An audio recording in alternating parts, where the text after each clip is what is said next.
What is up, guys? It's me, the AL Elite Double X Prince, here to do another movie review connected to the DC Extended Universe. This time, I'll be reviewing Batman vs. Superman: Dawn of Justice. Um, so a lot of people are probably gonna wondering which version exactly I'm gonna review. Am I gonna review the theatrical version, or am I gonna review the Snyder cut or the Ultimate Edition version of this movie? I'm gonna do both. Um, I personally enjoyed both, so it makes sense for me to review both. So, yeah, like I mentioned, I did enjoy both of these. I remember at the time I did make a movie review, and I thought that the movie was pretty solid, not great, but I did enjoy it. Part of like I think over time, I think I do see the problems a little bit more than everybody does see it.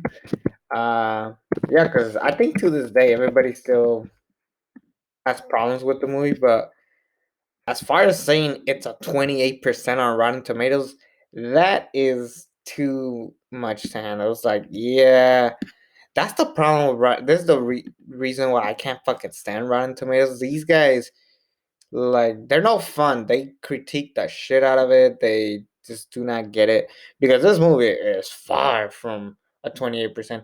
If it was in the 50s or the 60s range, I'd honestly understand. But at 28, like, get the fuck out of here.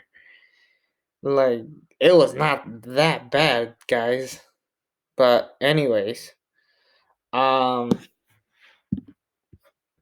yeah, so we start off like in the middle of the fight between Batman and Zod, which honestly was a great way of telling it. And uh, Batman or Bruce Wayne kind of sees the whole thing from his perspective, and that is really cool that they actually went that route of like setting up the Batman versus Superman. I said to myself, this is gonna be one of the greatest movies ever. Oh boy, was I wrong. That's kind of why I think a lot of people hated it because people expected the greatest movie ever. This was alright at best. Um, uh, I mean, compared to everybody else's standards. But then we had, you know, we see like Batman as a menace, and well, I know we see Superman as a menace, but now we've seen Batman as a menace. So this is one of the first problems I've had is who exactly do you root for? Do you root for Batman or you both or you root for Superman? There wasn't a definitive like reasoning to choose one or the other. And honestly, the trailers did a better job of telling you who to root for. That being Batman, because one, he's really defending because he doesn't understand, the people that came from Superman's planet Krypton. Um, Two, he is very dangerous. Obviously, Superman is a pretty dangerous character. And three, it's fucking Batman, y'all. Um, Batman is the most iconic superhero in the world. So at some points, I felt like that's what people were really shooting for. Like, oh, part of the reason why I'm rooting for Batman is because he's fucking Batman. Kind of like that, how it should have ended meme. The because I'm Batman. Um, and this kind of hurt Man of Steel because in Man of Steel, he was the more favorable. Like part of the reason why Batman was the more favorable is because we didn't have a sympathetic Superman at all. And another thing, you can't really tell who's the real.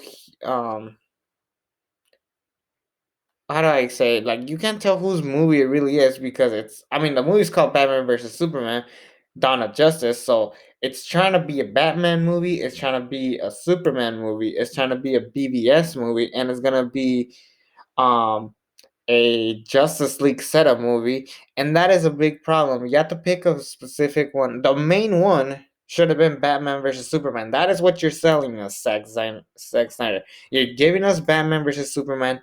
Give us Batman versus Superman. And yeah. Also there's a part, I swear to God, this was so fucking stupid. This is probably my least favorite part of the movie was a scene where Bruce Wayne, or Batman, I should say, yeah, Batman is chasing down some criminals. He's about to catch them, and Superman fucking stops it. That was like, dude, hello, he's doing some fucking crimes. At least stop those guys. And then, like, personally, if you were gonna do that scene, I would have had Batman chase him down, and then when he gets there, um, freaking Batman, I mean Superman already stopped them, and then they have a stare off.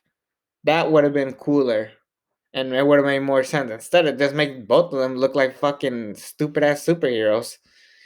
Um, because this was the infamous scene where Batman asked, "Do you bleed?" All right, and let's talk about one of the other problems that people had with this movie, and it's not necessarily a plot point; it's more of a character point. Uh, Lex Luthor Jr.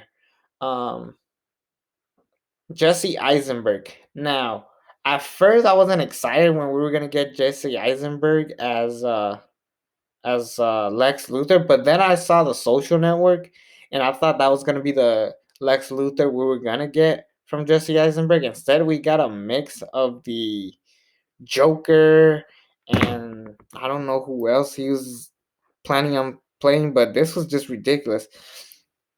Here's another catch. This movie is full of all-star actors. Ben Affleck is fucking Batman, for God's sakes. Superman, Henry Cavill, Amy Adams, Lois Lane, Jesse Eisenberg, Lex Luthor. Holly Hunter is Senator Finch. Unfortunately, she dies, and it was a pretty shady ass way to do it with Lex Luthor being behind it, because that is not a Lex Luthor move necessarily. Jeremy Irons was Alfred. Geez, if you guys rewatch my original review back in the day, I don't know if I deleted the video. If I didn't, you could click on the little thing. But I remember making a comment. Thank God for Alfred's, because somehow, some way, these movies, whether it's Michael Caine, the guy from Batman and Robin, Jeremy Irons, we always get great Alfreds as a guy just talking to Bruce Wayne and kind of like showing his like character. Yeah, like I said, thank God for Alfreds. Back in my old review. But yeah. Part of the reason why I'm doing this review again is because I'll be talking more about uh the freaking Ultimate Edition, and I want to review all the movies heading up to the Snyder Cut, of course. But a lot of opinions have changed. I do see the problems a lot more, and it's kind of hard to let them go. And I'll definitely talk about the next problem I've had with the movie, and that is the fight. Not the fight itself. It's actually pretty cool seeing these guys fight, but why are they fighting? Because so Batman wants to Batman wants to beat up Superman because he sees him as a menace, especially after that dream sequence, which a lot of people hate. I thought it was good in the sense. I kind of wish we had a like a mind trick person, kind of like a Scarlet Witch, doing that scene, being behind it, helping Lex Luthor. That would have been much cooler if we were gonna have that dream sequence. But you got what you got. But anyways, Batman wants to fight Superman. Lex Luthor kidnaps Superman's mother. We'll get to her name in a second. But he's like, "Oh, if you want your mother, you have to bring me back Batman's head." And so, anyways, uh, Superman goes to try to talk to Batman, but then they start fighting. They fight for a good while, and then he says, "Save Martha." Not save my mom, save Martha. And why is that so convenient? Because that is Bruce Wayne's mom's name. So Batman and Superman have the same mom's name. It would have been an impactful scene like Save My Mother, if he said save my mother, and then he has a flashback to his family being killed, and now it's like, oh shit, I have become what I've hated. And another plot point, yes, a lot of plot points, but yeah, Batman kills in this movie, and it would have been cool to say like, yep, this is the only time I'm ever gonna kill. So yeah, this is the only time I'm ever gonna kill because it's a guy I believe is a menace. That would have made sense, but he's been killing throughout the movie, shooting people down and stuff. You could make the argument that Bruce Wayne is a lot older. This is a much older Bruce Wayne, so he's tired of the crime, so he just like, why bother? Um, but we never got that. We never really got that. In the Ultimate Edition, they do kind of like explain it a bit, how like Batman has changed over the years, that the crimes got tougher. That's cool. I actually enjoy it. But or you could have done another term where this would have been the moment that made you go, "Yep, I'm not gonna kill anymore." This is me being Bruce Wayne, of course. Like, yep, I'm tired of killing. I only kill if it's necessary, or something to that extent. There's a way to work around the whole Batman no killing thing. Um, so there's that, and yeah, and then it slowly becomes like Batman, Superman, and Wonder Woman fighting freaking um what's his name, Doomsday. Um, so let's talk about Wonder Woman. Let's talk about Wonder Woman because I feel like I'm gonna skip around her. But Wonder Woman was great. She was easily the best part of this whole movie, even though she was there briefly. And basically, her point of the story. So she's just trying to hide, her story, and that was a great part because it was like Bruce Wayne finds her, and now they're kind of friends, but at the same time uh they're starting to figure out who each person is, and that's always been a plot point for any Batman movie, whether it's this, Dark Knight, um Tim Burton's version of the movies. But it seems like everybody already knows who Batman is. At some points I'm just like, okay, stop it, just fucking stop it, Bruce. Like, even in the Lego movie, they make fun of him. Are you telling me that Bruce Wayne is Batman's roommate? Like, that was funny. Um, but yeah, there's this fucking kick-ass scene with a Batman where he beats up a bunch of villains. That was when he saves Superman's mom. That was an awesome scene. But then it ends with him going when he saves the mother, he's like, "Oh, I'm a friend of your son's." I was like, "No, the fuck you're not. You were just about to kill him just a few hours ago." Hello, but that's a little nitpicky thing, but that's fine. Um, I thought that they got a lot of things correctly. Like I said, Wonder Woman was great. Her trying to hide her back story, but then she comes to rescue, and for the rescue in the final battle, which debuted that iconic horrible themes that she used. It worked better in the Wonder Woman movie, but I remember when I heard it, I was making fun of it because I thought it was the Spy Kids song. Like, it sounds just like a Robert Rodriguez cheap ass version of the movie, but I don't get it. But yeah, as I was watching this fight, it was a good payoff to the movie. It wasn't completely bad, and here's my thing about Superman's death. It would have worked if Justice League was complete. Thankfully, we're getting the Snyder cut and finally explaining this whole Superman's death thing. And was it too early to do the death of Superman? To an extent, yes. But if you think about it, did you really want to wait until like Justice League 3 to get the death of Superman? Like, I mean, obviously, Tony's death from the Avengers is better over years later. 3 years later, actually. Um, but yeah, we do not want to do a repeat of the Avengers. That's what we were trying to get away from, and after a while, it started to feel like it was just a competition of whether or not DC could do better than Marvel. And let's be honest, that wasn't going to happen anytime soon. But we could agree that this movie could have done uh, a better job as to setting up characters, little plot points. Zack Snyder has very, very big problems with big plot points. And instead of like culminating down and do it in more simpler, he extends the fuck out of it, and then you have to like buy another version of the movie to get it.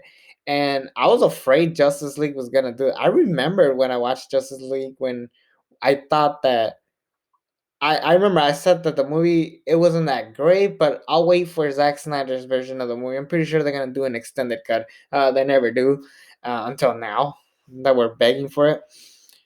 But yeah, and the whole way they introduced the Avengers, I didn't hate it as much as everybody else did. Like it made sense for like Lex Luthor to have like you know tales between for all of these characters. It was just weirdly done in the sense that they already had the logos for these characters. Like why? They're not the Justice League yet. Some of them aren't even superheroes. The Flash doesn't even have his costume up to this point yet. So why would they do that? It was so fucking stupid, the whole logo thing. So yeah, someone needs to tell Zack Snyder just like pay attention to little things like that. And you know what it felt like sometimes at some points? Let's see if this makes sense. You ever have an inside joke that you laugh at and people are like, why are you laughing? And you're like, oh, you won't get it. And it just gets to you because the person is constantly laughing. That's kind of how it felt with this movie. It's like, okay, why are you constantly laughing if we don't get it? Like, we want to laugh too. So that's kind of what it felt like. That is the best way I could put this movie. With that said, I think this movie is really, really good, or not really, really good, but it's a solid entry into the DC Extended Universe. I personally enjoy it more than Man of Steel. I think it's a very fun movie. Like I said, if you tweak the movie and change little plot holes, it probably would have been one of the slightly better comic book movies out there. But just these little things that like Zack Snyder needs to work on, which is story. Yeah, someone just like that's why we kind of needed someone there to like watch over him and be like, hey, change that up a bit. And if he goes, no, like it makes sense. Why? You'll see. Like, no, bitch. Tell us now. Don't wait until the next movie. That's what the Avengers had problems with at some points. Remember Age of Ultron? It just kept setting up all these other movies, but never focusing on the movie we're watching at the moment. So yeah, Zack Snyder, don't be like the Avengers. DC movies, don't be like the Avengers. I mean, you could be fun. You could be out of the world. You could do whatever, just as long as you could tell the right story and stop leaving stupid, ridiculous plot holes or shitty ass action scene. We'll get to Wonder Woman. Well, we'll get to it. But yeah, I will still have a lot of fun. I can still watch it to this day. Even if it's 3 hours, I can still have a good time with it. Like I said, I enjoyed it more than Man of Steel. But these little things that we need to work on, which are plot holes, yeah. Someone just needs to tell Zack Snyder's like, hey, watch it. Yeah. I think I made my points clear. Nothing really I could talk about. Oh, they did improve Superman a lot more in this movie. Lois Lane, on the other hand, yeah, the whole her throwing the spear and then going back to pick it up. Come on, dude. It did lead to Superman's death, which was very impactful in my eyes. I think Henry Cavill redeemed himself in this movie way more than he did in the Man of Steel. He did a way much better job here. Um, and I love that scene where like he's saving people throughout improving as a Superman. That is great. That is a great way of showing um that was honestly one of my favorite parts of the movie, just him showing up as a hero, which even though like I said some stuff was goofy with like someone putting a big Superman logo on a flooding house, it was silly, but I knew the story he was trying to tell with Zack Snyder. When he can tell visual storytelling, he does a fantastic job. Zack Snyder, of course. Anyways, that's my opinions on Batman v Superman: Dawn of Justice. I thought it was good. Hope you guys like this review. Next up is Suicide Squad, and Jesus, do I have a lot of things to say about that one. It's me, the ALE Double X Prince. Subscribe to this channel if you haven't already, and until then, I'm out.